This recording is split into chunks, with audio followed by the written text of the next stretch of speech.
This is a PNF stretch for the levator scapula. You start off with grabbing the bottom of a chair. You're going to go ahead and lean to one side until you can't go any further. Try and lift that shoulder up towards the ceiling for a count of 5, 4, 3, 2, 1. Relax. You should be able to go a little further.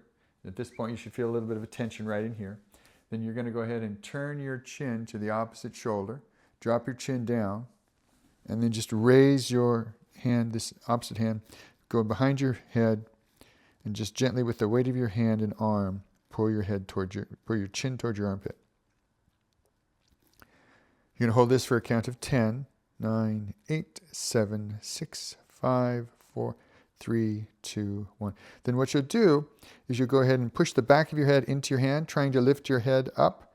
And you're going to hold that for a count of 5, 4, 3, 2, 1. Then you're going to relax. You should be able to go a little further down. So that PNF stretching tells the joint it's okay to go a little further. You're well protected. Just let it go.